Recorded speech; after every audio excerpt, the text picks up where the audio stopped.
നേർവീഥി. നേർവീഥി. നേർവീഥി. Evangelist Kunjumon Thottappally ഇപ്പോൾ ദൈവവചനം പങ്കുവയ്ക്കുന്നു. ശ്രദ്ധിച്ചാലും.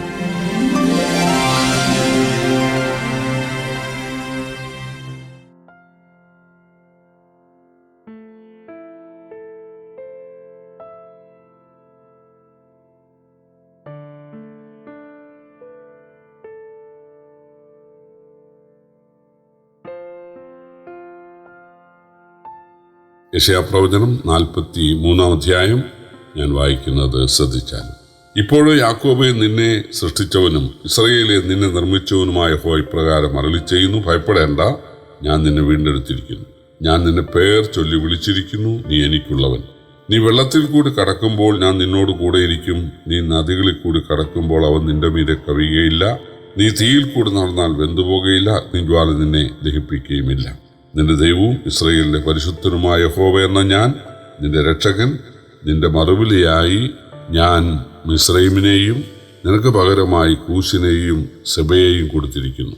നീ എനിക്ക് വിലയേറിയവനും മാന്യനും ആയി ഞാൻ നിന്നെ സ്നേഹിച്ചിരിക്കയാൽ ഞാൻ നിനക്ക് പകരം മനുഷ്യരെയും നിന്റെ ജീവന് പകരം ജാതികളെയും കൊടുക്കുന്നു. ഭയപ്പെടേണ്ട, ഞാൻ നിന്നോടുകൂടിയുണ്ട്. നിന്റെ സന്തതിയെ ഞാൻ കിഴക്ക് നിന്ന് വരുത്തുകയും പടിഞ്ഞാറ് നിന്ന് നിന്നെ ശേഖരിക്കുകയും ചെയ്യും. ഞാൻ വടക്കിനോട് തരികയെന്നും തെക്കിനോട് തടുത്തു വയ്ക്കരുതെന്നും കൽപ്പിക്കും. ദൂരത്തു നിന്ന് എൻ്റെ പുത്രന്മാരെയും ഭൂമിയുടെ അറ്റത്തു നിന്ന് എൻ്റെ പുത്രിമാരെയും എൻ്റെ നാമത്തിൽ വിളിച്ചും എന്നെ മഹത്വത്തിനായി സൃഷ്ടിച്ച് നിർമ്മിച്ചുണ്ടാക്കിയും ഇരിക്കുന്ന ഏവരെയും കൊണ്ടുവരിക എന്ന് ഞാൻ കൽപ്പിക്കും. കണ്ണുണ്ടായിട്ടും കുരുടന്മാരായും ചെവിയുണ്ടായിട്ടും ചെകിടന്മാരായും ഇരിക്കുന്ന ജനത്തെ പുറപ്പെടുവിച്ചു കൊണ്ടുവരുവീൻ. സകല ജാതികളും ഒന്നിച്ചു കൂടട്ടെ, വംശങ്ങൾ ചേർന്നു വരട്ടെ. അവരിൽ ആർ ഇത് പ്രസ്താവിക്കും? പണ്ട് പ്രസ്താവിച്ചത് കേൾപ്പിച്ചു തരികയും ചെയ്യുന്നു. അവർ നീതീകരിക്കപ്പെടേണ്ടതിന് സാക്ഷികളെ കൊണ്ടുവരട്ടെ. അവർ കേട്ടിട്ട് സത്യം തന്നെയെന്ന് പറയട്ടെ. നിങ്ങൾ അറിഞ്ഞ് എന്നെ വിശ്വസിക്കുകയും ഞാനാകുന്നു എന്ന് ഗ്രഹിക്കുകയും ചെയ്യേണ്ടതിന് നിങ്ങൾ എൻ്റെ സാക്ഷികളും ഞാൻ തെരഞ്ഞെടുത്തിരിക്കുന്ന എൻ്റെ ദാസനും ആകുന്നു എന്ന് യഹോവയുടെ അരുളപ്പാട്. എനിക്ക് മുമ്പേ ഒരു ദൈവവും ഉണ്ടായിട്ടില്ല, എൻ്റെ ശേഷം ഉണ്ടാകുകയുമില്ല. ഞാൻ തന്നെ യഹോവ, ഞാനല്ലാതെ ഒരു രക്ഷിതാവും ഇല്ല. യെശയ്യാപ്രവചനം 43 അധ്യായം വളരെ പ്രസിദ്ധമാണ്. ഇതില് 10 വാക്യവും 12 വാക്യവും നിങ്ങൾ എൻ്റെ സാക്ഷികൾ എന്നുണ്ട്. ആ വാക്യത്തിന്റെ അടിസ്ഥാനത്തിലാണ് യഹോവയുടെ സാക്ഷികൾ എന്ന് ഒരു മതം, അതായത് റസൽ മതം ഉണ്ടാകാൻ ഇടയായത്.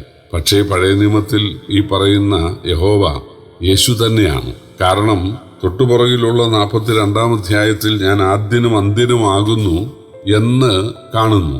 വെളിപ്പാട് പുസ്തകം 2 അധ്യായത്തിൽ സ്ഫുർണ സഭയെക്കുറിച്ച് കർത്താവ് പറയുമ്പോൾ അവിടെ തന്നെ കുറിച്ച് പറയുന്നത് ഞാൻ ആദ്യനും അന്ത്യനുമാകുന്നു എന്നാണ്.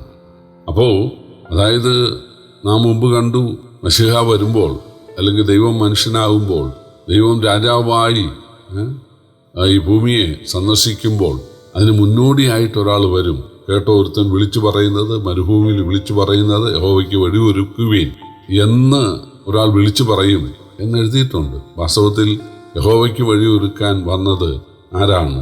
യോഹന്നാൻ സ്നാപകൻ. അപ്പോൾ യഹോവ ആരാണ്? യേശു. യഹോവ എന്ന വാക്കിന്റെ അർത്ഥം തന്നെ അതായത് രക്ഷിതാവ് എന്നാണ്. യഹോവ, യോശുവ, യേശു തുടങ്ങിയ വാക്കുകളൊക്കെ രക്ഷിതാവിനോട് ബന്ധപ്പെട്ട വാക്കുകളാണ്. അപ്പോൾ യേശുവാണ് രക്ഷിതാവ്. ആ യേശു ഉയർത്തുന്നതിന് ശേഷം സ്വർഗ്ഗാരോഹണത്തിന് മുമ്പ് പറഞ്ഞു, അതായത് നിങ്ങൾ യെരുശലേമിലും യഹൂദയിലും ശമര്യയിലും ഭൂമിയുടെ അറ്റത്തോളം എൻ്റെ സാക്ഷികളാകും. അപ്പോൾ നമ്മുടെ രക്ഷിതാവായ, നമുക്ക് രക്ഷാമാർഗം ഒരുക്കിയ യേശുവിൻ്റെ സാക്ഷികളാണ്. അതാണ് യഹോവ യേശുവാണ്. അപ്പോൾ ദൈവം ആ പരിജ്ഞാനം നമുക്ക് നൽകട്ടെ എന്ന് ഞാൻ ആശംസിക്കുന്നു. ഇസ്രായേലിന്റെ പാപത്തിന് ശിക്ഷയായി അവർ ബാബേലിലേക്ക് അടിമകളായി പോകേണ്ടി വന്ന ശേഷം അവരുടെ മാനസാന്തരത്തിന്റെ അടിസ്ഥാനത്തിൽ ദൈവം അവരോട് ക്ഷമിച്ച് അവരെ മടക്കി വരുത്തിയതാണ് 43 വിഷയം. 43:14 കൃത്യമായി ബാബേലിനെ ശിക്ഷിച്ച് ഇസ്രായേലിനെ രക്ഷിക്കുമെന്നുണ്ട്. ഞാൻ വായിക്കാം. നിങ്ങളുടെ വീണ്ടെടുപ്പുകാരനും ഇസ്രായേലിന്റെ പരിശുദ്ധനുമായ യഹോവ ഇപ്രകാരം അരുളിച്ചെയ്യുന്നു, നിങ്ങളുടെ നിമിത്തം ഞാൻ ബാബേലിലേക്ക് ആളയച്ച് അവരെയൊക്കെയും കൽദയരെ തന്നെ ഓടി പോകുന്നവരായി അവർ ഘോഷിച്ച് ഉല്ലസിച്ചിരുന്ന കപ്പലുകളിൽ താഴോട്ട് ഓടുമാറാക്കും. അപ്പോൾ അവരെ അടിമകളാക്കിയിരിക്കുന്ന ബാബേലിനെ ദൈവം ശിക്ഷിക്കും. എന്നിട്ട് ഇസ്രായേലിനെ അവിടെ നിന്ന് മടക്കി കൊണ്ടുവരും എന്നാണ് എഴുതിയിട്ടുള്ളത്. ദൈവത്തിന് അവരോട് കൃപ തോന്നുകയും അവരെ സ്നേഹിക്കുകയും ചെയ്തതാണ് അവരുടെ വിടുതലിന്റെ അടിസ്ഥാനം. അത് ആദിപിതാവായ ആദാമിന്റെ പാപം മൂലം മനുഷ്യവർഗം മൊത്തം ശാപത്തിലായതിൻ്റെയും ദൈവം തന്റെ കൃപയാൽ ഒരുക്കിയ രക്ഷാമാർഗത്തിലെ വിശ്വാസത്താൽ അവർ രക്ഷിക്കപ്പെടുകയും ചെയ്യുന്നതിൻ്റെ നിഴലാണെന്ന് 27-ാം വാക്യം പറയുന്നു. ഞാൻ വായിക്കുന്നത് ശ്രദ്ധിച്ചാലും, നിന്റെ ആദി പിതാവ് പാപം ചെയ്തു, നിന്റെ മധ്യസ്ഥന്മാർ എന്നോട് ദ്രോഹം ചെയ്തു. അതുകൊണ്ട് ഞാൻ വിശുദ്ധ മന്ദിരത്തിന്റെ പ്രഭുക്കന്മാരെ മലിനമാക്കി യാക്കോബിനെ ഉന്മൂലനാശത്തിനും ഇസ്രായേലിനെ നിന്ദയ്ക്കും ഏൽപ്പിച്ചിരിക്കുന്നു. നിന്റെ ആദി പിതാവ് പാപം ചെയ്തു എന്നത് ആദാമിന്റെ കാര്യമാണ്. എന്നാൽ തുടർന്നു വരുന്ന ഭാഗങ്ങൾ, അതായത് മധ്യസ്ഥന്മാരും നേതാക്കന്മാരും പ്രഭുക്കന്മാരും വിശുദ്ധ മന്ദിരം അശുദ്ധമാക്കി, അതിനാൽ ദൈവം അവരെ മലിനരാക്കി എന്നതിൻ്റെ അർത്ഥം അവരെ അശുദ്ധിക്കേൽപ്പിച്ചു എന്നാണ്.